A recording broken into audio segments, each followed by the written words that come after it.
റസൂലുള്ളാഹി സ്വല്ലല്ലാഹു അലൈഹി വസല്ലമ തങ്ങളെ നമ്മൾ സ്നേഹിച്ചിട്ടുണ്ടോ? സത്യത്തിൽ ഓരോരുത്തരും ചിന്തിച്ചു നോക്കൂ. പ്രവാചകർ സല്ലല്ലാഹു അലൈഹി വസല്ലമ തങ്ങളെ യഥാർത്ഥമായി സ്നേഹിച്ചതാകുന്ന സഹോദരങ്ങൾക്ക് പിന്നെങ്ങനെയാണ് അവന്റെ സമയങ്ങളെ അശ്ലീലമാകുന്ന സിനിമാ ലോകത്തേക്കും അശ്ലീലമാകുന്ന ഫുട്ബോളിന്റെ മാമാങ്കം കാണുന്നതിലേക്കുമൊക്കെ അവന്റെ സമയങ്ങളെ ചെലവഴിക്കാൻ വേണ്ടി അവൻ തയ്യാറെടുക്കുക. 8:30 വരെ മിക്ക ചെറുപ്പക്കാരും ടിവിയുടെ മുന്നിലായിരുന്നു കേരള ബ്ലാസ്റ്റേഴ്സിന്റെ കളി കാണാൻ വേണ്ടി. എന്താണ് അവർ വിജയിച്ചോ തോറ്റോ അവരുടെ കളി കാണാൻ വേണ്ടിയുള്ളതാകുന്ന തിക്കും തിരക്കും എല്ലാ ടൗണുകളിലും LCD വെച്ചുകൊണ്ട് പ്രദർശിപ്പിക്കുന്ന ഒരു രംഗത്തിലേക്ക് കേരളക്കര മാറിയിരിക്കുക. ലോകത്തിന്റെ വിവിധ മുക്കുമൂലകളിൽ നിന്നുകൊണ്ട് ജനങ്ങൾ അത് ശ്രദ്ധ ആകർഷിച്ചുകൊണ്ട് അതിലേക്ക് ശ്രദ്ധ പതിപ്പിച്ചുകൊണ്ടിരിക്കും. ആ കളി കഴിഞ്ഞു അതെല്ലാം തീരുന്നതിന് ശേഷം വാതിന് പോകാം എന്ന ഒരു തരത്തിലേക്കാണ് നമ്മുടെ പോക്കിയെങ്കിൽ ഈ കളി കാണലും ഈ തമാശ പറച്ചിലും ഈ കൂട്ടിച്ചിരിയുമെല്ലാം നമ്മുടെ പ്രിയപ്പെട്ട പ്രവാചകൻ ഇഷ്ടപ്പെട്ടിരുന്നതായിരുന്നു, ആ പ്രവാചകന് താല്പര്യമുള്ള വസ്തുക്കളായിരുന്നു എന്ന് നമ്മൾ ഓരോരുത്തരും ചിന്തിക്കുക. കളിക്കാൻ വേണ്ടിയാണോ നമ്മൾ ഈ ഭൂമുഖത്തേക്ക് വന്നത്? ആ കളി കണ്ടുകൊണ്ടിരിക്കാനാണോ നമ്മൾ ഈ ഭൂമുഖത്തേക്ക് വന്നത്? റസൂലുള്ളാഹിയെ സ്നേഹിക്കുന്നവർ എത്ര പേർ? റസൂലുള്ളാഹി സ്വല്ലല്ലാഹു അലൈഹി വസല്ലമ തങ്ങളുടെ പേര് കേട്ട് അതുകൊണ്ട് ഉറക്കെ സലാത്ത് ചൊല്ലുന്നവർ എത്ര പേർ? വേണ്ട, ഇന്നത്തെ ഒരു സുദിനത്തിൽ തന്നെ 10 സലാത്തെങ്കിലും കുറഞ്ഞപക്ഷം ചൊല്ലിയവർ എത്ര പേർ? പള്ളിയുടെ മെഹ്റാബിൽ നിന്നുകൊണ്ട് നമസ്കാരത്തിന് ശേഷം ഉസ്താദുമാരുടെ ദുആ ചെയ്യുമ്പോൾ ആ ദുആകളിൽ പങ്കാളിയായിട്ട് 3 സലാത്ത് ചൊല്ലി പിരിയുമ്പോൾ ആ സലാത്തുകൾ മാന്യമായി ചൊല്ലിക്കൊണ്ട് സന്തോഷത്തോടുകൂടി മദീനയിലെ രാജകുമാരന് സമർപ്പിക്കുന്ന സലാത്ത് ചൊല്ലാൻ എത്ര പേർക്കാണ് താല്പര്യമുള്ളത് എടുത്തുകൊണ്ട് കഴിഞ്ഞിട്ടുള്ളത്? നമ്മൾ സത്യത്തിൽ പ്രവാചകനെ തിരിച്ചറിഞ്ഞില്ല. ബഹുമാനപ്പെട്ട അലി റളിയല്ലാഹു തആല പറയാ, അലി ഇബ്നു അബീ താലിബ് റളിയല്ലാഹു തആല പറയാ, മഅറഫിനാ റസൂലല്ലാഹ് ഇല്ലാ കമാ യുഅറഫു സൈഫു അൻ ഉമദിഹി. ഹബീബായ നബി സല്ലല്ലാഹു അലൈഹി വസല്ലമ തങ്ങളെ നമ്മൾ മനസ്സിലാക്കിയിട്ടില്ല. അലി റളിയല്ലാഹു തആല അൻഹു പറയുകയാണ്, മഅറഫിനാ റസൂലല്ലാഹി സ്വല്ലല്ലാഹു അലൈഹി വസല്ലമ ഇല്ലാ കമാ യുറഫു സൈഫു അൻ ഉമദിഹി. ഉറയിലിരിക്കുന്ന വാളിനെ അതിന്റെ പുറത്ത് നിന്ന് എപ്രകാരമാണോ ജനങ്ങൾ മനസ്സിലാക്കുന്നത്, അഥവാ മനസ്സിലാക്കാൻ ഒരിക്കലും സാധിക്കുകയില്ല.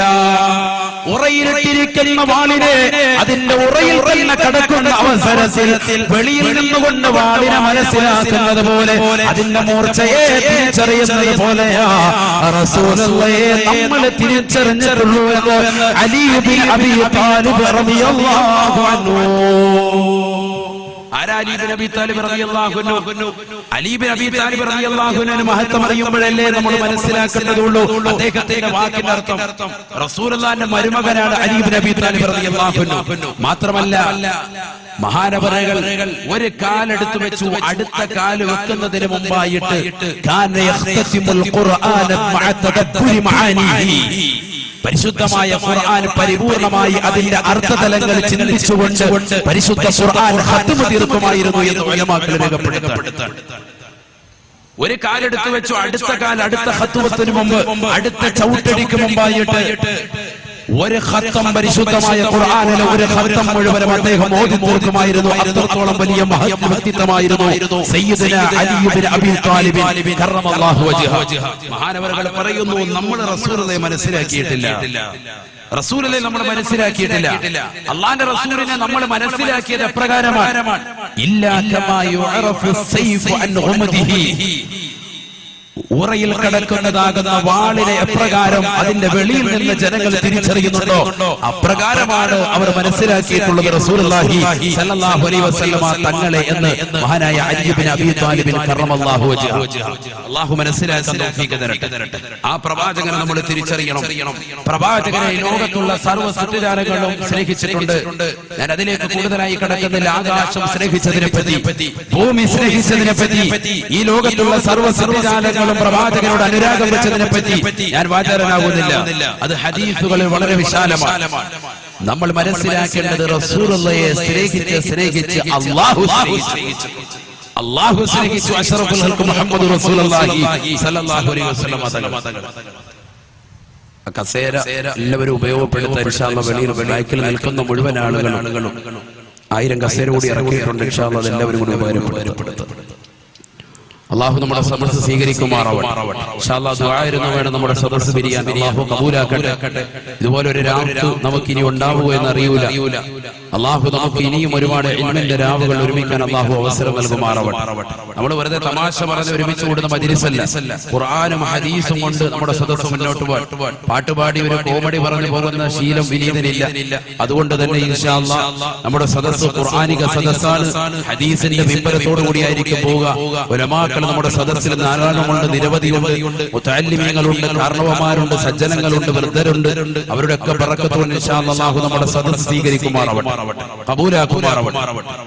ആദരവായ നബി മുഹമ്മദുർ റസൂലുള്ളാഹി സല്ലല്ലാഹു അലൈഹി വസല്ലമ തങ്ങളെ സ്നേഹിച്ചത് അല്ലാഹു സ്നേഹിച്ച പ്രവാചകൻ. ആ പ്രവാചകനെ നമ്മൾ മനസ്സിലാക്കണം. അല്ലാഹു എങ്ങനെയാണ് സ്നേഹിച്ചത്? ലോകത്തിന്റെ നായകനെ എന്ത് വിഷമമുണ്ടായാലും, എന്ത് പ്രശ്നം മനസ്സിലേക്ക് വന്നാലും, എന്തൊരു ദുഃഖത്തിന്റെ മുഹൂർത്തത്തിലും അല്ലാഹു സുബ്ഹാനഹു വ തആല പ്രവാചകനെ സമാധാനിപ്പിച്ചുകൊണ്ട് വിശുദ്ധമായ ഖുർആനിൽ ആയത്ത് അവതരിപ്പിച്ചതായി നിരവധി ആയത്തുകൾ നമുക്ക് കാണാൻ സാധിക്കും. നമുക്കറിയാം, നമുക്കാണ് അല്ലാഹുവിന്റെ റസൂൽ സല്ലല്ലാഹു അലൈഹി വസല്ലമ തങ്ങൾ മുഖേനയാണ് വിശുദ്ധ ഖുർആൻ നമ്മളിലേക്ക് ഇറക്കപ്പെട്ടത്. ആ വിശുദ്ധമായ ഖുർആൻ ഹബീബായ നബി സല്ലല്ലാഹു അലൈഹി വസല്ലമ തങ്ങളുടെ കൈകളിലേക്ക് കൊടുത്തു. ആ പ്രവാചകൻ നമുക്ക് പ്രബോധനം നടത്തി തന്നു. ആ വിശുദ്ധമായ ഖുർആൻ എന്ന് പറയുന്ന കലാമും മൂജസായ കലാമാണ്. അഥവാ ചെറിയ വാക്ക് പറഞ്ഞിട്ട് വിശാലമാകുന്ന അർത്ഥത്തിലേക്ക് സൂചിപ്പിക്കുന്ന കലാമുകളാണ് പരിശുദ്ധ ഖുർആനിലെ ഓരോ കലിമത്തുകളും, ഓരോ അക്ഷരങ്ങളും. അതിലെ ഓരോ അക്ഷരങ്ങളും വിലപ്പെട്ടതാണ്. ഓരോ വാക്കുകളും വളരെയേറെ അർത്ഥവത്തായ വാക്കുകളാണ്. അങ്ങനത്തെ പ്രവിശാലമാകുന്ന അർത്ഥത്തെ കുറിക്കുന്നതാകുന്ന വിശുദ്ധമായ ഖുർആനിൽ അല്ലാഹുവിന്റെ റസൂൽ സല്ലല്ലാഹു അലൈഹി വസല്ലമ തങ്ങളുടെ മനസ്സിന് നൊമ്പരം വരുമ്പോ, പ്രവാചകന്റെ മനസ്സ് വിഷമിക്കുമ്പോ അല്ലാഹു സുബ്ഹാനഹു വ തആല ആയത്തിറക്കി കൊടുത്തുകൊണ്ട് പ്രവാചകനെ ആശ്വസിപ്പിക്കുന്ന രംഗമാണ് വിശുദ്ധ ഖുർആനിൽ ഉടനീളം നമുക്ക് കാണാൻ സാധിക്കുന്നത്. നിങ്ങൾ നോക്ക്, തമീം ഗോത്രത്തലവനെ അല്ലാഹുവിന്റെ റസൂൽ സല്ലല്ലാഹു അലൈഹി വസല്ലമ തങ്ങൾ അന്വേഷിക്കുകയാണ്. സദസ്സ് ഒരുമിച്ച് കൂടി എല്ലാവരും കടന്നു വന്നു. അല്ലാഹുവിന്റെ റസൂൽ സല്ലല്ലാഹു അലൈഹി വസല്ലം തങ്ങൾ തമീം ഗോത്രത്തിലേക്ക് ഒരു തലവനെ വേണം. റസൂലുള്ളാഹി അധ്യക്ഷനായിട്ട് സദസ്സിൽ വന്നിരുന്നു. ഇതുപോലെ ഒരു സുന്ദരമാകുന്ന സദസ്സിൽ വെച്ചുകൊണ്ട് റസൂലുള്ളാഹി ചോദിച്ചു, ആരെയാണ് നമുക്ക് ആ ഗോത്രത്തലവനായിട്ട് തിരഞ്ഞെടുക്കാൻ പറ്റുക? ഓരോരുത്തരും അവരവരുടെ അഭിപ്രായം പറഞ്ഞു.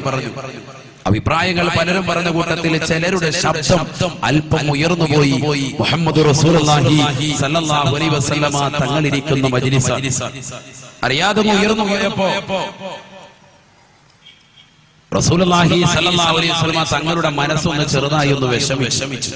കാരണം തങ്ങളുടെ പ്രിയപ്പെട്ട അനുയായികൾ പ്രവാചകൻ ഇരിക്കുന്ന അതേ സദസ്സിൽ വെച്ചുകൊണ്ട് തന്നെ പ്രവാചകൻ സല്ലല്ലാഹു അലൈഹി വസല്ലമ തങ്ങളുടെ സദസ്സിൽ അറിയാതെയാണ് ശബ്ദമുയർത്തിയതെങ്കിലും അല്ലാഹു സുബ്ഹാനഹു വ തആല അല്പം മനസ്സിന് വിഷമം സംഭവിച്ച പ്രവാചകനെ സാന്ത്വനിപ്പിച്ചുകൊണ്ട് മഹാനായ ജിബ്രീൽ അലൈഹിസ്സലാത്തു വസ്സലാമിനെ പറഞ്ഞയക്കുകയാണ്. പരിശുദ്ധ ഖുർആൻ സൂറത്തുൽ ഹുജറാത്ത് ഞാൻ തുടക്കത്തിൽ ഓതി വെച്ച ആയത്ത്. ബിസ്മില്ലാഹിർ റഹ്മാനിർ റഹീം. യാ അയ്യുഹല്ലദീന ആമനൂ ലാ തർഫഉ أصواتكم فوق صوت النبي ولا تجهروا له بالقول كجهر بعضكم لبعض أن تحبط أعمالكم وأنتم لا تشعرون إن الذين يغضون أصواتهم عند رسول الله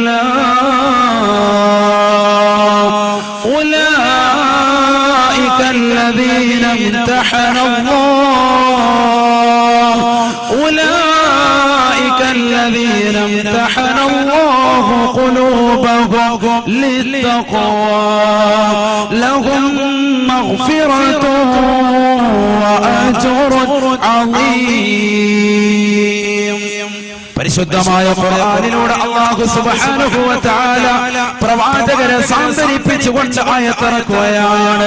തമീമ ഗോത്ര തലവനെ അന്വേഷിച്ചുകൊണ്ട് തന്റെ പ്രിയപ്പെട്ട അനുയായികളോട് ആരെയാണ് ഗോത്രത്തിന്റെ തലവനായിട്ട് എടുക്കുക എന്ന് സഹോദരങ്ങളോട് കൂടാലോചന നടത്തിയതാകുന്ന സഹാബത്തെ കിറാമിനിടയിൽ വെച്ചുകൊണ്ട് അവർക്കിടയിൽ വെച്ചുകൊണ്ട് പ്രവാചകരോട് ശബ്ദമുയർത്തി ചില ആളുകൾ സംസാരിക്കുകയാണ്. ഉടനെ തന്നെ ജിബ്രീൽ അലൈഹിസ്സലാം കടന്നു വന്നുകൊണ്ട് പരിശുദ്ധ ഖുർആനിന്റെ വാക്യം ഓതുകയാണ്, ഖുർആൻ അവതരിക്കുകയാണ്. യാ അയ്യുഹല്ലദീന ആമനൂ ലാ തർഫഉ അസ്വാതകും ഫൗഖ സൗത്തിൻ നബി. അല്ലയോ മുസ്ലിമീങ്ങളെ, ജനങ്ങളെ, നിങ്ങളിൽ ഒരാളും തന്നെ ഹബീബായ നബി തങ്ങളുടെ ശബ്ദത്തെക്കാൾ ശബ്ദമുയർത്തി സംസാരിക്കരുതേ. ഹബീബായ നബി സല്ലല്ലാഹു അലൈഹി വസല്ലമ തങ്ങളെക്കാൾ ശബ്ദമുയർത്തി നിങ്ങൾ സംസാരിക്കാൻ പാടില്ല.